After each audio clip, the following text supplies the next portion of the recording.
We're now live. Thank you, thank you. Hi, everyone. Welcome back to another episode of Behind the Comic. I'm your host, Sean Fuller, and today we're joined by one of the legendary comic book artists, Mark McKenna. Got it right? Good enough. Yeah. If you've been reading comics over the past few decades, chances are you've been seeing his work. Mark credit spans across Marvel, DC, from Iron Man to Doom's Patrol to Exiles and beyond. But he did not just known for the classic. Mark also is a creator of Combat Jack, a sci-fi horror series featuring space Martians versus alien Jack O'Lantern. We got all age stories about a monkey whose thinks he turned into a banana. We are going to talk about his credible career, his creative process, and how we binge the grasp between being a big publisher and a creative's own work. If you don't mind, let's get started. Let's do it. Let's do it. So, Mark, I'm gonna click this out of the background. So, Mark, first off, welcome to the show. We had such a long and diverse history, and how did you first break into the comic book industry? So, when I was a teenager, I was a comic book collector. And when I met with the new talent, I met with the guidance counselor in high school. I was thinking about going into film. I was considering being a film major, but I used to make Super 8 movies in different places, like in a supermarket or in the woods and stuff like that. And then when I met the film chairman at the School of Visual Arts, where I actually went to school, he he told me the chance of me getting a job in film were very difficult. He said the chances are like 10,000 to 1 that I could be a filmmaker. He tried to scare me, and he did a good job scaring me because I decided to become an animation major at my college that I went. And that was before computers, so it was 770 drawings for 1 minute of animation. And somewhere around 220 drawings, I decided I didn't want to do this anymore. And then I went to the comic book. I had a bachelor's of fine arts from School of Visual Arts with an emphasis in illustration. I met the new talent coordinator at DC Comics. His Hmm. name was Sal Amendola, and he brought me up to the studio. He brought me up to DC Comics. I sat next to a giant Clark Kent on a big giant statue of Clark Kent reading the Daily Planet, and I sat next to him. I thought this is cool, and You know what's funny? That sounds like what Clark Kent was based off of. yeah. So I thought I was going to get a job right away, and basically he said you need about another year's worth of work. And when I was living in Long Island, I used to take the Long Island Railroad to New York City Okay. and go to DC, and then I would take my samples from DC and go to Marvel.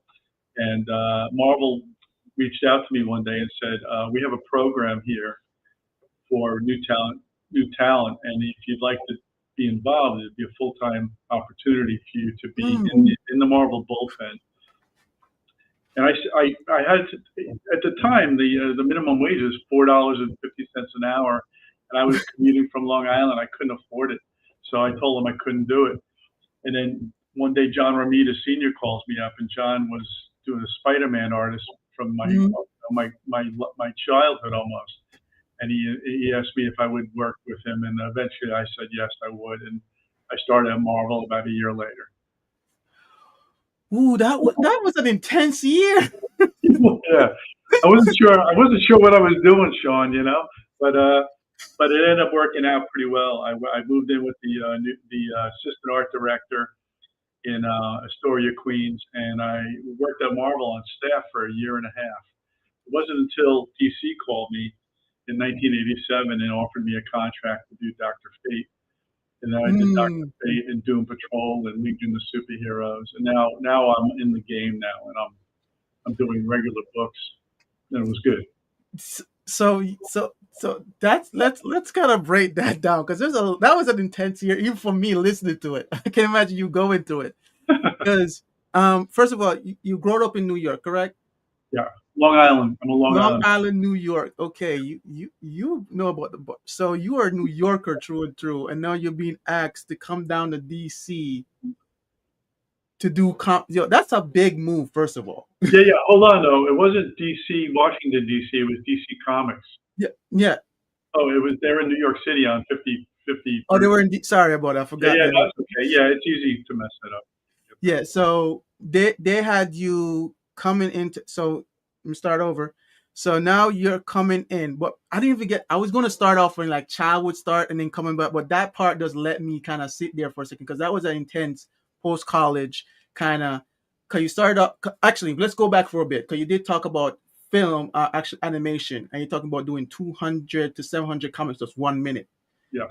of work. So what you kind of touch on base what got you into that, but can you elaborate kind of you want to be film, but you got into animation. What kind was the what was your counselor the biggest reason for that, or was something else that kind of just made you made that move? I had to decide on the clearest path for me, and I didn't believe that animation was it because I didn't really have an end. I didn't have an end game. I wasn't sure where I was going to go with it. And when I met the new talent coordinator at DC, and he told me, "You can do this if you stick with it." That was all I needed to hear. And once he Mhm. told me that, I became laser focused, and I worked very hard until Marvel hired me to be on staff. It's funny that DC was the guy giving me the classes, but it was Marvel that actually hired me first. And then 2 years later, DC hired me on the contract, and I worked. But that mean that's like working for Microsoft. For me, it would be working for Apple and Microsoft within the same year as an Yeah, IT professional. It's like yeah, you just jumped on both bandwagons and be like, you can then talk about what makes each. You can unique. talk about for the in-store from the bullpen from one side to the next bullpen to the next side and be like, hey, they're intense, but this is what they do the same, or this is what they do differently. Yeah. You know what? DC was very corporate offices. They Hmm. didn't have like a fun area where you could be a bullpen like Marvel. You know, they had guys in there shooting rubber band fights and giant aluminum balls of gum wrappers, and it was kind of where I wanted to be. You know, It's strange because that sounds like the difference between Silicon Valley and kind of New York, right? Is the concept of like a chill work environment, everyone is intense, yeah, versus you have the New York stock exchange kind of mentality where everything is like we want everything to be kind of structured and laid out, so you know. clear direction. So that's a very interesting insight into kind of the work culture of those companies. Yeah. Who were some of your artistic influences or mentors early in your career, though? So I don't know if you know Brian Boland from Judge Dredd. He was a guy. Did I lose you? Yeah, no, I'm still here. I lost my camera feed. Oh, okay. Um, are you there? Can you hear me? Yeah, I do hear you. I don't see you though. All right, give me a second. I'm going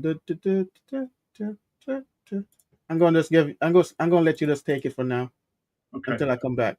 Yeah. Um, so I forget. Oh yeah. So my influences were Brian Boland, who did Judge Dredd back in Eagle Comics for in England, really, and guys like John Romita Sr., who ended up calling me up and asking me to do, take a job on a Marvel. It was mostly, and then guy John Beatty, who worked over John Beatty and Zach, who did the Punisher miniseries back then. We were on staff at Marvel. We got to see the stuff firsthand. It was amazing. Okay, so so that's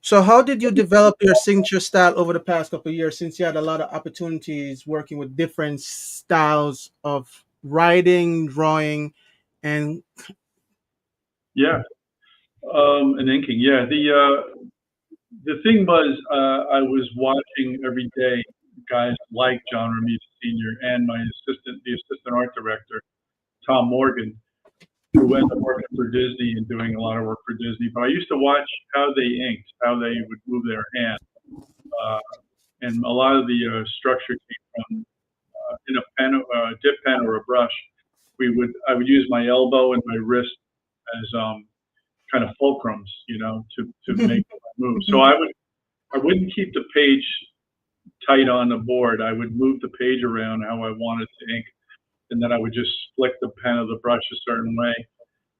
And I worked with Joe Sinnott, who did Fantastic Four back in the '60s, and I worked with Al Milgrom and Bob Wyacek and all these guys that I kind of grew up reading their comics. And these guys were offering me opportunities to work with them. So Bob Layton was another one. So there was a lot of opportunities. I got to see a lot of guys. It's different when you're just seeing the art, but it's really different when you're watching them do the art. So you can emulate them, and then somehow you pull your own style out of that. Okay, okay. I'm sorry. I'm trying to fix the camera while I'm Yeah, doing all this. yeah, yeah. So actually, kind of let's get a kind of inspiration from and insight from the industry. So you worked across several different eras of comics, from the traditional pen and ink to digital workflows, right? So I can imagine you sitting by and doing everything via pen, but I can see you kind of transitioning from that over to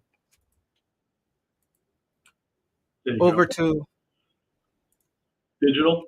yeah, over to digital, and how the workflow that comes with that, because that's a completely different workflow. And how was the art process, and how was the industry like during those evolutional times? So I am still a hand artist. I don't do anything digital. The Mm, only thing, I don't. In fact, I was at the New York Comic Con one year, and a guy who worked for Cintiq, which was the tablet, they used to offer these pressure sensitive tablets, and you would import the art on the tablet and then render away at it. But I was never comfortable with that. you I was gonna say, what's funny? Because I saw a new device, right? And it was basically a pen, and it's pen a book, but it translated everything over to digital. Yeah, And it was very targeted to people that like just drawing like the regular way. So you yeah, you draw on the paper like you would regularly do, yeah, but then there will be a copy of it on yeah, digital. And I yeah, thought that was cool. And I thought someone yeah. like you probably prefer those kind of workflows opposed to something that went digital where you're drawing on a screen, because the screen has a delay that kind of just ruins the entire moment. Yeah, I just never. You know what? I'm an older guy now too, so Yeah. I don't have the same energy that I did. In fact, at one point, I was working for an editor at Marvel, and he told me that I'm one of the 20% guys who are still sending the artwork in, physical artwork in through FedEx. I said, what are the other 80% doing? They said the other 80% are doing digital, and they're just scanning it at high resolution, and then sending it through the World Wide Web, which also changed the amount of people that could work in the business, because now you can do international artwork, and there's a ton of guys. how did, Actually, that's a good point of view, because I've worked with people overseas before, right, to do my little artwork.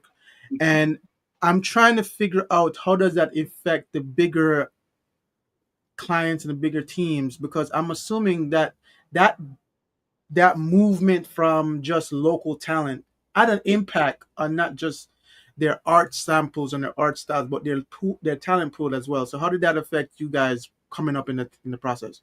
It did. It affected the people in the states a lot, because other countries could do the work at a lot less of a page rate. You get guys in Brazil and these different countries down South America, or guys that are in Italy or other countries that could do it for less money. So it affected us greatly. And there's a huge talent pool out there. But once Mhm. it became digital, it changed. Because when Jim Shooter was the editor in chief, he wanted everybody that worked at Marvel to be near New York City. So he Mhm. would call you in and say, "You got to come in here and fix some stuff," or what they were doing the new. I don't know if you remember the New Universe comics that Marvel was doing. Probably not. Yeah, I'm still young with Marvel. Kickstarters Inc. and can't think of the name of the books, but one time he had brought a whole crew in just to redraw, reletter, and recolor a whole book over a weekend. So, I was brought in to just help with the process because he didn't like the way the book looked. And The entire book? yeah, we did like 22-page book over a long weekend. It was crazy, but you do that when you're all in New York, right? And all within, you all went up to Marvel and you all just worked. That workflow was intense. So actually, so that kind of brings up to my next question. So what's one lesson from working with major publishers that still shapes how you approach the work today? Um, my my work is still, I like to say, is still very professional. I don't ever take shortcuts because I'm older now and I started 40 years ago. Hmm. Uh, I learned how to work shorthand. I could work quick, but Okay. now because I'm older, I still have the patience to render as well as I did. I think I might even in some ways be better than I was 40 years ago because I take my time and I've done 12,000 pages of art. So I understand, That, but I don't want to be like, I don't want to be a guy who just, you know, just, just sends it in. I want to make sure that I'm still doing the best work I can, but I take my time now. that I would say I appreciate that level of professionalism in the work because I assure you there are people that don't honor it, but it shows up and you see it. Appreciate Uh, that. and I would say that probably shows up a lot with especially new art because with new art people just kind of get better over time just working on it. But now you can start off with a consistent look throughout the seam just because you've been doing it for so long, which I Yeah, guarantee you, people like who works on, especially new artists that are coming up, that's a very strong pull to be able to be consistent when you work throughout it. right. What would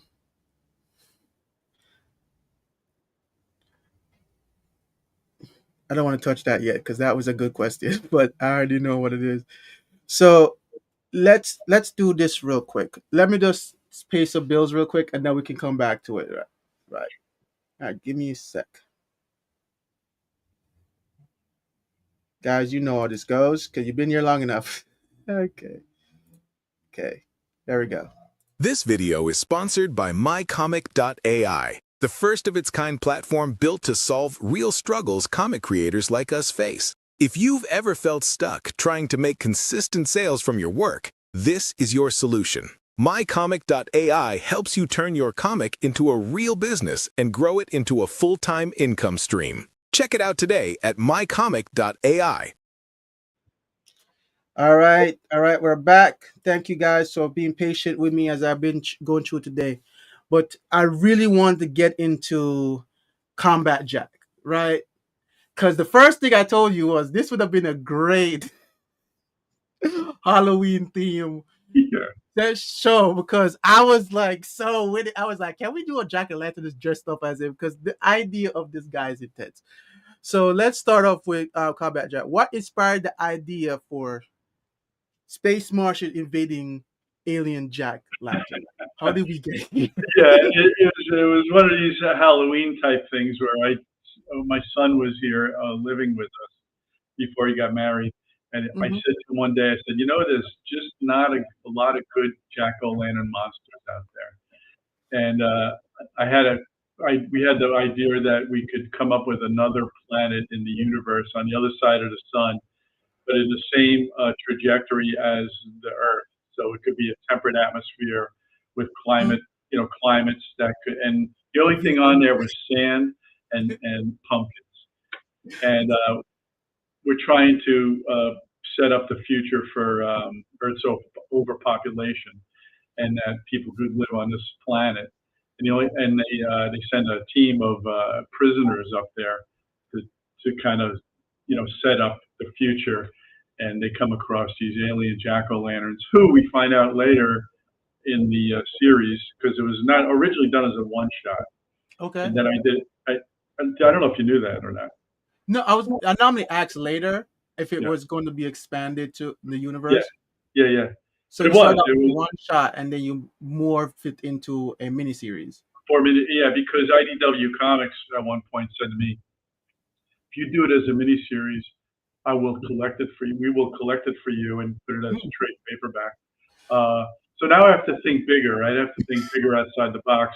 Now I can't just have this these guys, these prisoners on another planet. I have to bring them back to Earth. And I came up with the concept that our pumpkins that we harvest for Halloween are not our pumpkins. They're actually aliens that have been living here for millions of years. And that's the reason why dinosaurs are extinct because of Wow. yeah. And You just wanted to set off multiple story arcs at this point. yeah, I did that. I did a story from in on the planet, and then I did a story in a pumpkin patch, in the Midwest somewhere, and it was a lot of fun. That sounds like a fun project, but it's like the core concept was already excited, right? If it's lantern versus alien. Yeah, It was, but then you went ahead and then built an entire universe that talks about just pumpkins in general. You try yeah. to screw up people's pumpkin spice lattes. Spice lattes. Oh, see, now you gave me another idea. I can, I'll give you credit for that if I end up doing that. I just find it very entertaining, and I know it's a structured horror film, so it's a sci-fi horror, and I guarantee it's going to be gruesome. But the concept behind it just makes me want to. It should be comedic, then horror. It's like you will laugh until you get stabbed. I'll make sure I send you the entire book when we're done. I appreciate it, and I do like the fact that you kind of touched on the base that you start off as a one series, but then you expanded it into a mini series Yeah. due to demand. And so, can I ask a question concerning like how do you kind of picture the comic book environment for artists to kind of be able to do that, to kind of just transition from a let me tell you about the story and then to expand it into a mini series because a lot of persons start off with a head that they want to have a full series, Yeah. but there was never demand for it, and then other people trying to just show for the demand and then say, "Oh, I can expand it to something like that." So, how do Yeah. you? Well, I think you got to start with baby steps. Mhm, I never anticipated it being a four-issue, 144-page book. To mhm, me, it was a one and done, 32 pages. I was going to get away from it. When IDW now introduced the idea of them producing it and publishing it, now I'm thinking outside the box. I'm thinking not only am mhm. I thinking that our dinosaurs are extinct, but the headless horseman, Brom Bones Yes. and Ichabod Crane. It wasn't really a guy with a fake pumpkin on his head. It was literally an alien pumpkin that killed him. And so you keep thinking of bigger, because you can't go smaller. You have to go bigger. And it's funny because you took like a old something that someone's very well known for, like everyone knows what a pumpkin is, and Right. everyone knows what Jack o' Lantern is, and then you kind of just gave him a new life, spin on life. New spin. Which so now, guys, when we think about Halloween, we have a completely different story to think about. Yeah. So you also created something completely different with Banana Tales, a warm, all-age children's story. How did you? How did this project come about? My kids were little. My daughter was 4. My son was newborn, and my daughter had an operation on her throat to remove a Mhm. cyst from her neck. And I remember as soon as we got her out of the hospital, I brought her to Toys R Us. And I said, "You could have anything in the store you want because you just went through an operation. You're 4 years old." And then I Mhm. started thinking, I would be cool to create something that my daughter would go to a store and say, "I want Banana Tail" or something like that. So the whole concept for me was like, let's develop something there, and I had the audience to try it out on. I would put my daughter on my lap and read it to her, and then I would figure out how to make it better. Um, Yeah, and I end up, hmm I was thinking about a story when you told me about your children and you growing up, and I remember meeting a young creator. I think she's, let's say, preteen, if not teen, and we okay, met at the Baltimore Comic Con, and she was kind of telling a story. She made an actual book, children's book, about her younger brother that actually had I think he was a very picky eater, and she kind of just wrote a story about him being forced to actually have to learn to eat. Yeah, no, I there's a story there, for sure. And I told her, yeah, you did it. No one can take that away from you. And it's very inspiring to hear how kids influence us adults to make our art. J- Yep. Truth be told, I just have a 1-year-old right now. He's my mascot. Congratulations. Yeah, yeah, yeah. So that was thank you for sharing that, so people could understand that it's okay. It's okay. Yeah. Was it challenging to shift gears between a dark sci-fi theme to a more whimsical, kids-friendly theme? Yeah, it's very different, But I call my publishing. I have my own little publishing company. I call it Banana Tail Press. Hmm. So, so, but I like to be all ages, right? I want to draw and write stuff for. I was a big horror fan, Hmm. when EC Comics did weird Wonder Tales or weird fantasies or Vault of Horror, Tomb of the Tales of the Crypt. I was always a big fan of that stuff. So for me, that was kind of like playing in that sandbox again. Uh, Actually, that's a good point because I was saying you came from a more corporate background in terms of this art field. So I was gonna say, did going to your own separate private publishing allow you to kind of expand your not just your art style, but your ability to go into different Genres. creative venues? Because you have horror and you have a child store. You could go any kind of way now because it's your own little playground or sandbox, as you did. Yeah, for sure. Because everything I do for Marvel, right? Marvel owns.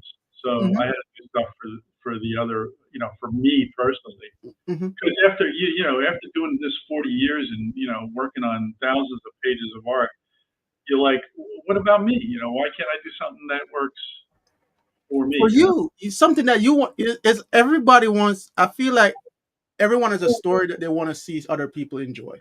Yeah. No, and there's nothing better, Sean, than having somebody read it and reach out to you and say, "I read that book to my kid 3 times in one night."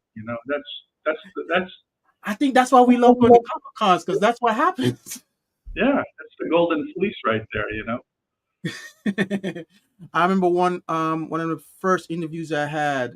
He was telling me how kids would literally come to the Comic Con just to get his book because they were following him for so long. Yeah, And I'm like, the idea that's kind of what got me into trying to go to Comic Cons um recently, because it's like I felt like if I get to introduce myself to the younger audience, but also just people in general, I get to see how they interact. And in the sci-fi space specifically, because my comic is sci-fi, I find that they are they are ecstatic about it when I tell them the story. yeah. So it's very fun to actually have the opportunity, and I'm sure you had multiple opportunities over your past year to just go and meet the fans and have the fans kind of tell you how they love your work. No, there's nothing better, than that, right? I don't sell as many Banana Tails as I sell Spider-Man prints, For, but every time I sell a Banana Tail book, to me it's more rewarding because it's from my heart. because it's your baby, That's my and I baby. get that. Um, so here's a question that's gonna be so you should understand it. So what does your creative process look like today from idea to finished book? Well, first of all, because I've been a mainstream guy for Hmm. so long, there are a lot of guys out there that are still in the indie market that want to succeed at a bigger venue. So I've become like a project manager for other books.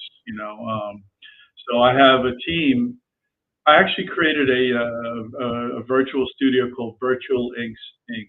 And what I was trying to do was create a studio of pencilers, inkers, letterers, colorists, and then you come to me with an idea, and I will put it together for you.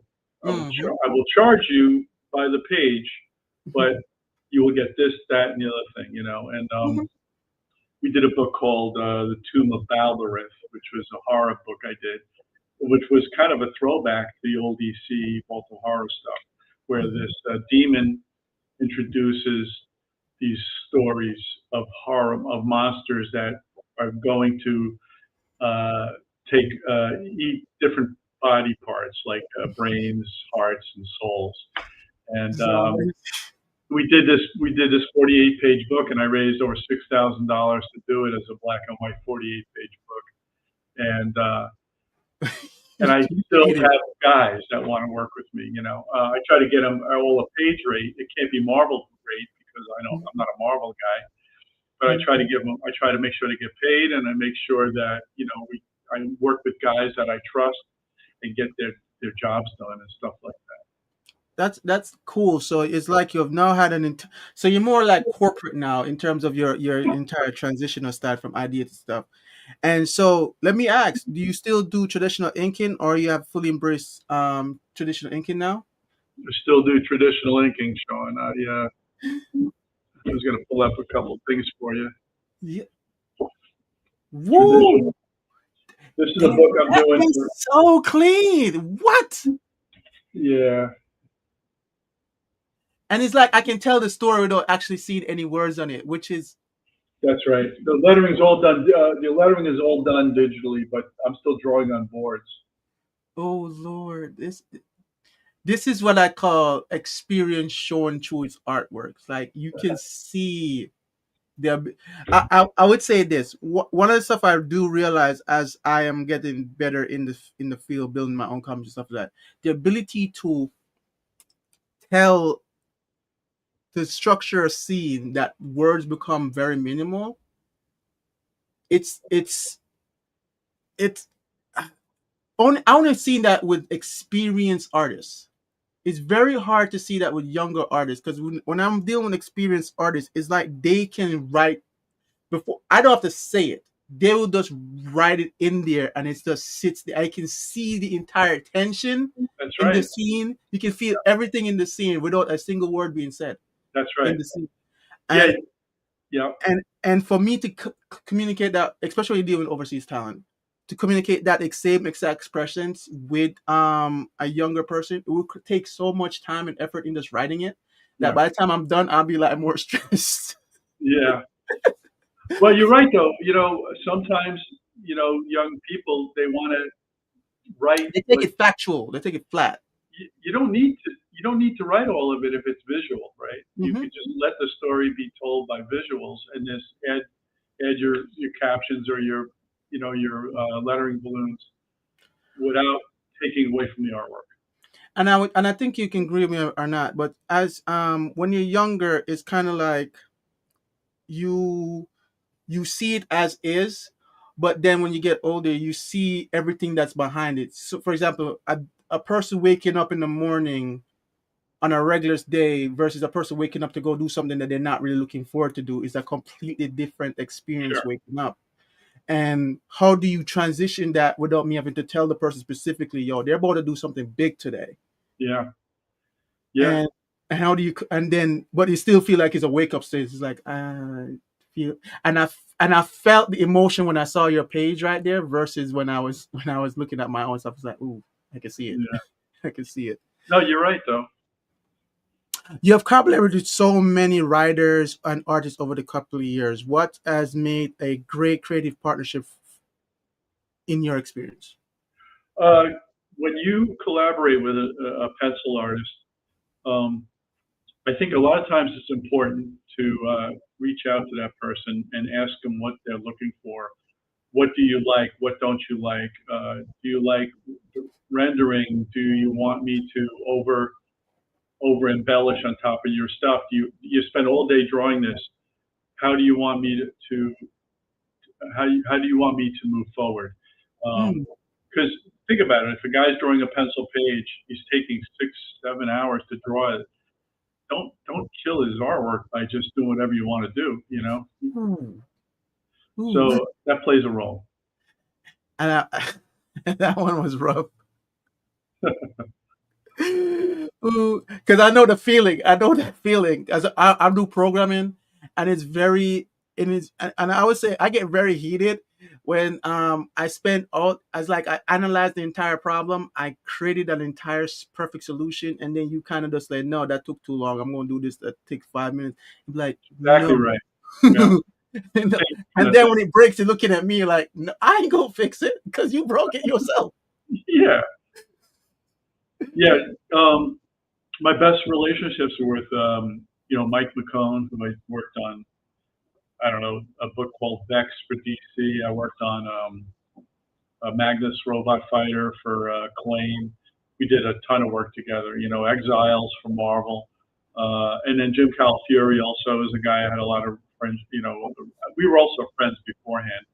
So that worked out nice. And then Ron Lim, who I worked with on a Spider-Man miniseries, some Captain Marvel, stuff like that.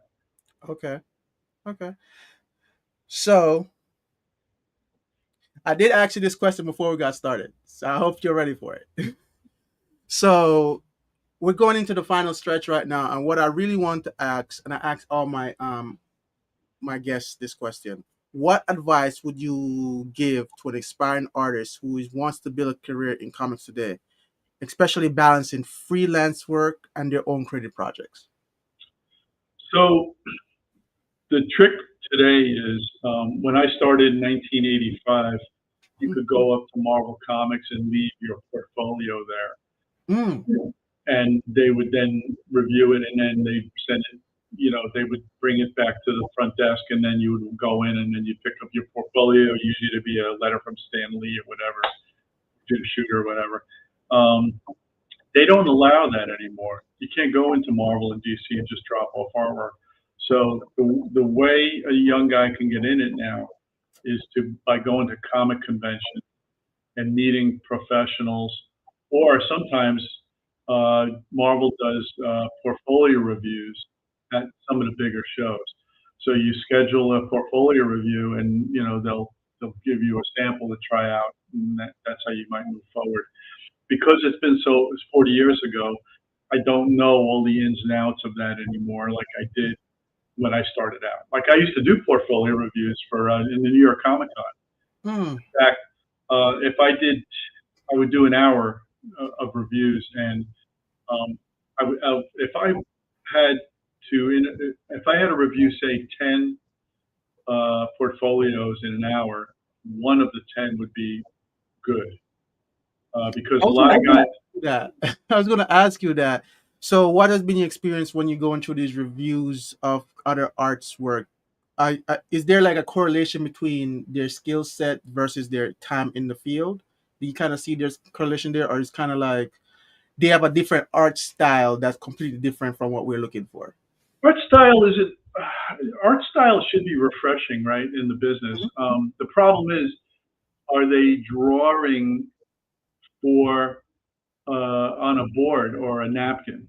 Are they telling a story, or are they just doing a pretty pinup? Oh, Marvel's going to hire you, or DC's going to hire you because you can storytell with visuals. Not just mm, just draw something silly, stick figures. You want to know that you have style. And also, the business has changed that much now that Marvel and DC is hiring a lot. They're hiring a lot of talent with, without having to pay the same rates that they mm. did. Marvel was selling 250,000 books a month of Spider-Man.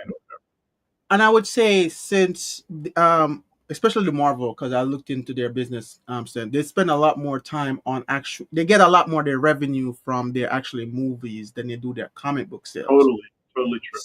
So that would basically mean that they don't lean as much as to that side of the business as they do the other side, even though it does give them more content to push to that side. They Yeah. don't necessarily have to spend a lot of time there anymore. So, but you did bring up a lot of the one thing I took away from what you just said is the ability to visually tell a story. Mhm. And that and I think in the comic book world that is by far the biggest concept or the biggest takeaway that people need to take from the younger to the older. If I could be the intermediate person that talks to the younger guys and the older guys and say, what y'all take away? Be able to tell a story Yeah. visually. Yeah. Because trust me, that is I've it's I don't think I can emphasize how important that is. No, it is. It's they try to tell you to do 3 pages or 3 to 5 pages of storytelling, Hmm. and that you know how to move the camera around, or to make exciting panels. Hmm. Medium shots, close-ups, distance shots, establishing shots. All that plays a role in that business. That's how they decide if they're going to try with it. I haven't drawn in a really long time, right? I remember when I was used to be good at it, but I'm not no longer good at it, especially not on you guys level. And but I would say they I enjoy seeing good penmanship, and I appreciate it when I see it. And thank you for sharing it with us right here. So here's the question, my final few questions. Looking back, what do you hope people take away from your work, both from mainstream projects and your own creative projects? I hope that I go down as a guy that was a good talent, and that I gave you your money's worth, and I didn't just dial it in, and my hope still is that my own projects take off to another level. Uh, Mm-hmm. Image, I don't know if you know this, but Image produced one of my Banana Tail books. Mm. Jim Valentino took it on, and he has a sub company called Silverline Press, and he did Banana Tail as a hardcover. But the problem So was didn't get out in the stores that well.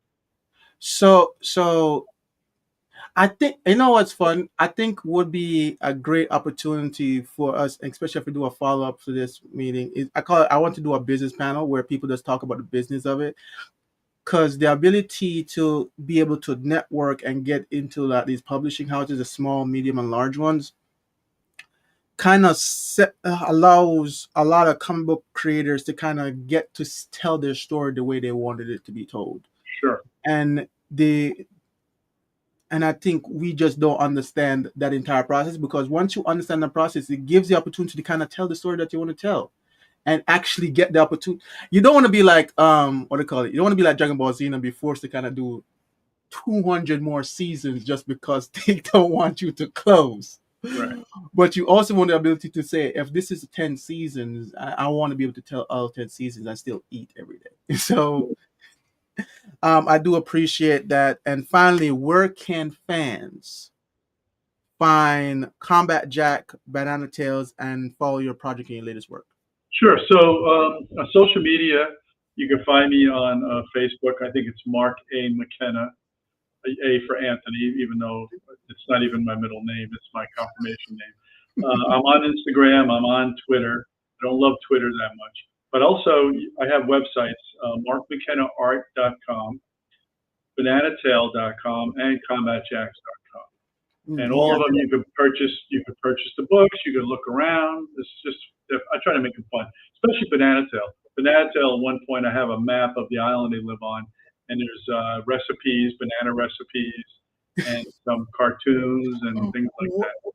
I think because I've been watching too many since I have a 1 year old, I've been watching a lot of punk and rock and blues and stuff like that. I just saw this entire thing just being in that category. Bluey. I was like, that'd be so entertaining to just watch my kid just watching Banana Tales as an actual thing. That would be fun. It is actually an animation done. I'll send it to you when we're done. You see, I was always it's always the ability to kind of do multicasting, right? Ability to see your image in multiple different avenues. Well, Mark, I just want to thank you. You've been an absolute honor. You left your mark, no pun intended. So many iconic tales. Your passion for storytelling continues to inspire creators and fans alike. For everyone watching, be sure to check out combatjack.com, bananatails.com, and markmckenna's.art.com. And follow Mark on social media. All this will be linked in the description.